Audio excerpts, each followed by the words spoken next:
we're going to call this like what? Moving a bike shop, part one. So we existed in our current location, which is a 80-ish year old building for the last 4 years. The building, in my opinion, maybe hasn't been maintained as well as it could be. It's definitely caused us some grief in the last 4 years. It's definitely caused us some heartaches. So we started the process about a year ago, just under a year ago, of seriously looking for a new location for the shop. One of the considerations was just leasing something else, and the other consideration was obviously purchase something else. So in, commercial leasing, it's a business. Just like anything else, they're trying to sell you the highest price humanly possible. At least the landlords I've dealt with, which is I think pretty much the nature of the business or the nature of the industry. In commercial leasing, you pay for your, typically, I'll say typically, and in my experience here, I'll disclaim that here, you pay triple net, which covers your landlord's building insurance, your landlord's property tax. You obviously pay the natural gas, the hydro bill if there is one. You pay building maintenance, which typically excludes structural items unless it's included. Structural is considered to be glass, which I'm responsible for the glass on my unit. If somebody smashes a window, that's on me. And trying to think of what else. Basically, if it's a building expense or a building cost, you as the tenant are paying it on top of your base rent. So it doesn't include business expenses. It doesn't include things like a property management fee unless it's clearly outlined. It doesn't include, their accounting, their admin, their building cost, or their business costs, that sort of thing. So with all that in mind, I kind of set out to go, well, I'm already paying the maintenance of the building anyway.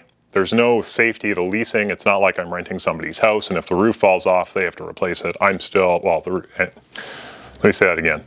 If it needs building maintenance, or if, in my event, I am on the hook for structural repairs in this building, so I would be accountable for paying a portion of the roof if it needed to be replaced.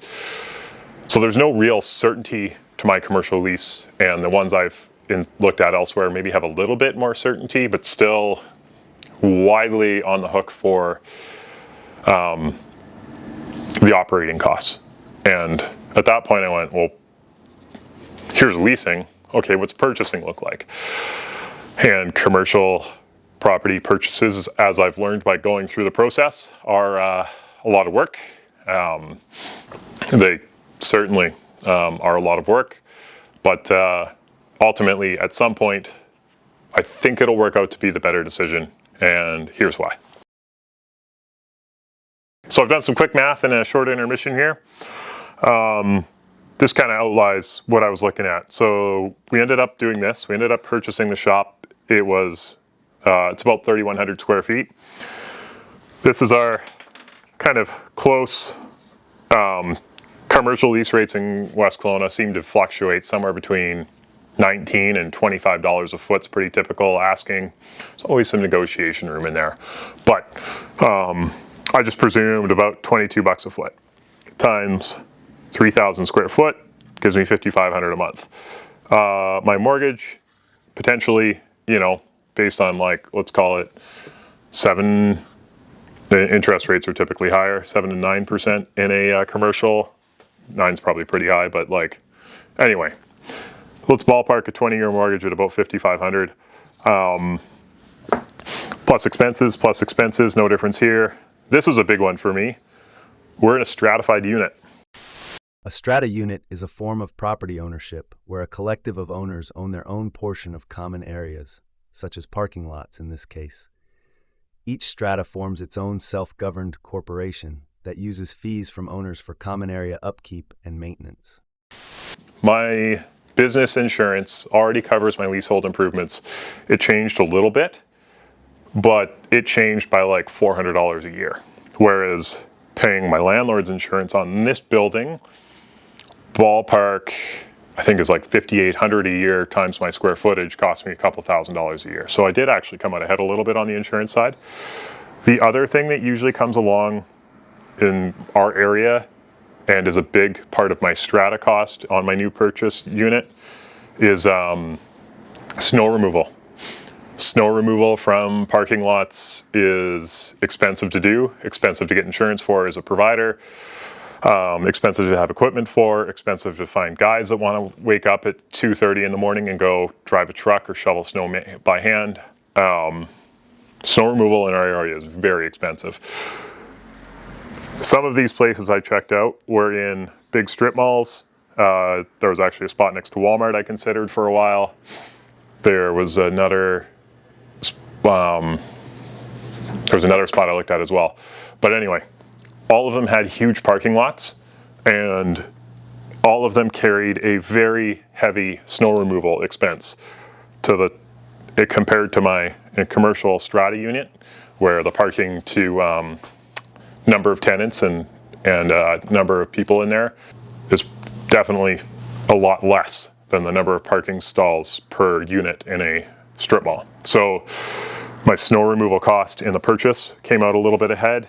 The other thing with both these options is you have to do what they call leasehold improvements, where you literally get to spend, in my case, about $100,000 and it should be more than that. I've been pretty fortunate to get some trade deals in there and get some things at deals. And if you're watching this and are one of those people, I really do appreciate you for helping me out. But let's say I spent $100K here. And my shop exists here for the next 15 or 20 years. Hooray. This sort of presents a problem of, if I spent $100K in here to make a shop something that I wanted it, hired an architect, built it out properly, made it look really good, and I only get like a 5 to 10 year lease, like maybe sometimes pretty common in my area is 5 plus an option to renew for another 5. And this renewal is usually done at what they consider like fair market value, which could be, at 5 years from now, this could be 27 a foot.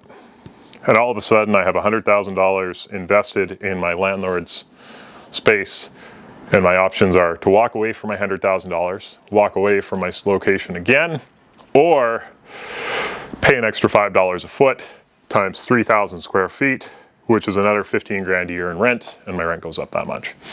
In 2020, when we started, most of the places I looked at were 15 to 17 a foot. Most of the places I looked at in 2024 were somewhere between 20 to 25 a foot for the size, for about 3,000-ish square feet. Some of them that were a little bit less, the price didn't seem to change that much.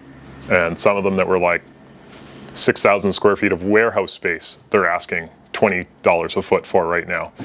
So obviously the advantage here is location. The most attractive location I looked at was right next to Walmart, and I imagine Walmart in my area drives 2,000 people a day through it, 1,000 to 2,000, and 1,000 to 2,000 people driving past your shop every day is pretty attractive. But I ultimately just decided that bike shop is predominantly a destination you're driving to, and predominantly a destination you're willing to go find if they do a good job. So I figured if we went in an industrial park and executed on our business plan really, really well, people would come find us regardless. And if we were next to Walmart, there's also higher transient traffic. More traffic isn't always better. I've spent 45 minutes selling somebody a $25 cell phone holder. I have spent oodles of time watching people to make sure they don't shoplift, and less of those problems happen when your traffic's lower. So I think that pretty much covers the rent versus buy. Obviously I had 2 locations in mind, the one we did end up purchasing, and then the other option was rent. If I have anything bad to say about this location, it's that we're currently on the side of the highway. This one's hidden in an industrial park, like in phase 2. So you gotta like actually, if the highway is this, and here's the access road, you gotta drive back this direction. And then there's phase 1 right here, which contains another bike shop, actually, like an e-bike specific shop, where I don't think we compete that much. And then you gotta drive up and over this way into us. So I think I'm gonna end up saving some money on my overhead just in what I did. But I also think we're going to instantly spend it back in marketing to continually and forever remind people that we are in this light industrial unit. So yeah, I think those are kind of the two I explored. This is a mess. Part 2's coming soon, and maybe we'll film part 2 a little more in a few more different places.